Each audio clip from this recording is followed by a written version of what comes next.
Welcome back, bookworms. This is Mrs. K. I'm glad you could join me. Hogula is on the loose. He's snorting the necks of people past their bedtimes. But he has a problem. He's lonely. Well, one stormy night he hears a knock at the door. Who could it be? Why, it's Elvis Ann. No ordinary mortal, but maybe a friend? Let's experience the magic of reading as I read to you Hogula, Dread Pig of the Night, written and illustrated by Jean Gralley, and find out if he does make a friend.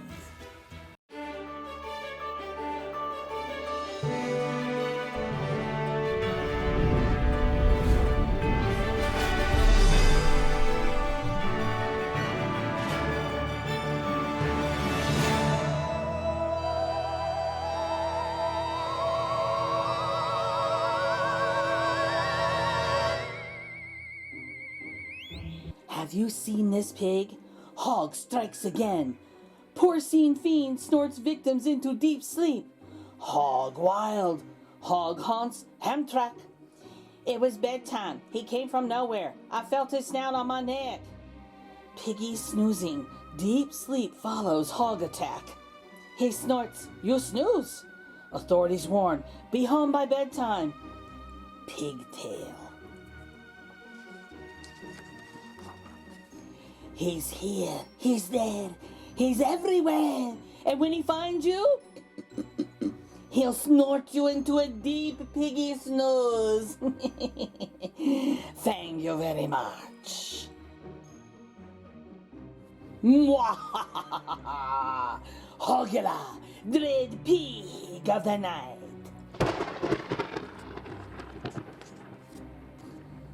Hogula lived in a castle on grimy Porkchop Hill.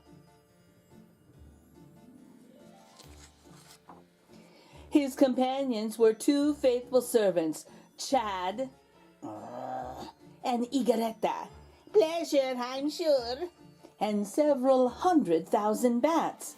Dance, my pretties. The castle was packed with mud and swill and old garbagey things, just the way Hogula liked it. Lovely. Things were high on the hog on grimy Porkchop Hill. But life was not complete. Hogula had no friends to talk with, no friends to play with, except for his bats, no friends to hang with. No friends at all. Hogula very much wanted to make a friend, but how? Master, may I suggest a mall? A mall? What's a mall? It's a big, chilly place full of people, and it's open after hours, too. Perfect. There's a good one in town called the Princess. The Princess Mall. Ah, splendid, Igaretta. I shall attend. Remember one thing, Master. You must be back by bedtime before you turn into your usual monstrous snorting self. Bedtime, I shall. Darkness fell, and Hogula departed for the Princess Mall that very night.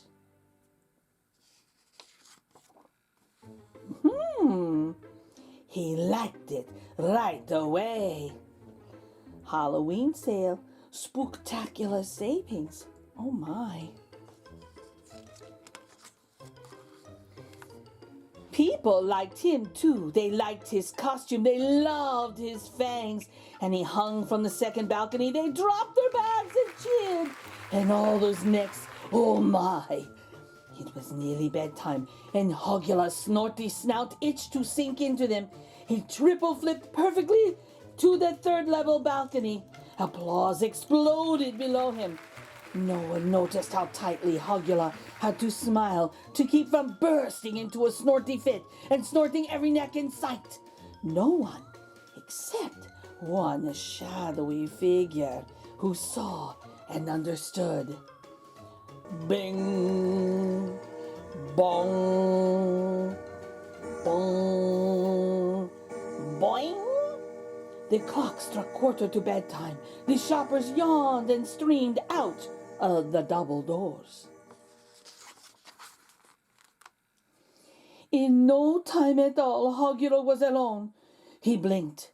He couldn't believe it. He'd shown off for an entire evening and hadn't made a single solitary friend. Oh. Well then, his face burned pinker, his tail curled tighter. No more Mr. Nice Hog. No more trying to make friends. Making friends was too hard. From now on he would roam the world as the one true thing he was. The awful, snortful, fangful and friendless Hogula Dread Pig of the night.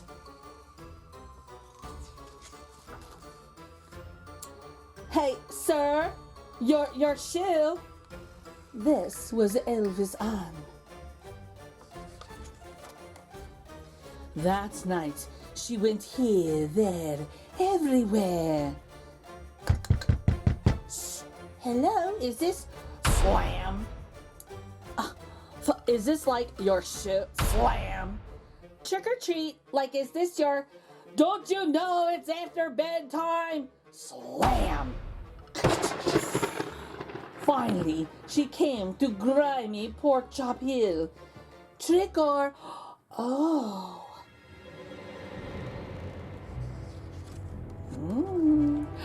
It was him. I think this is like your shoe. No, it's my glove, but how kind of you. Won't you come in? Excellent. Master's midnight snack has delivered itself to the door.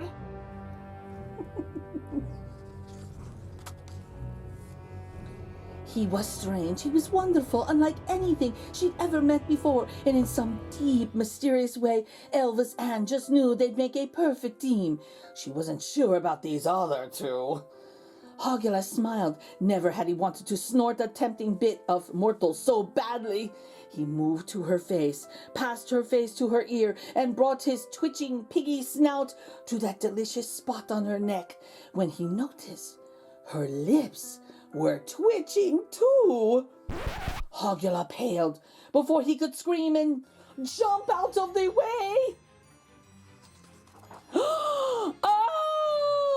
She smooched him, and it wasn't an ordinary smooch. Her lips left her face like a water balloon shot from a bazooka and splashed a big wet one right on his kisser. And then, blam, blam, blam, she machine-gunned her lips around the room. Hogula gasped. She was going for the bath. Great suffering sausagelings, he cried. I know who you are. Hogula was sure now. This was no ordinary mortal. This was the Elvis Ann, dread queen of kissy face, known for kisses so slurpy and noisy and tickly and gross, even he was powerless before her fiendish charms. Just as Elvis Ann had thought, they were a perfect match. There was no one in the world like Hogula, and no one like Elvis Ann. They were made for each other friends. To keep their friendship perfectly porky, they made 3 rules. 1. Hogula could snort. 2. Elvis Ann could kissy face. 3. They could not snort or kissy face each other. In friendship, sometimes you have to give a little to get a lot back. To this very night, Hogula and Elvis Ann roamed neighborhoods together, looking for those up past their bedtimes, deciding who to kissy face and who to snort and send into us deep, snorting, piggy snoozy snooze. They're here, they're there, they're everywhere. And when they find you,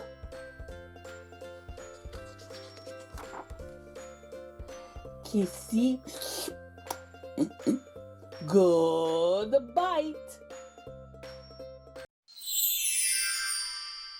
Well, bookworms, I hope you enjoyed this story. It's one of my favorites. I loved how Hogula and Elvis Ann became no ordinary friends. It shows us we can all be friends too. We don't have to be the same or like the same things. Now, when you get a chance, go to your local library and check out other books like this, or go to a bookstore and buy a copy for yourself. If you like reading with me, become an official bookworm and subscribe. Until next time, enjoy the magic of reading.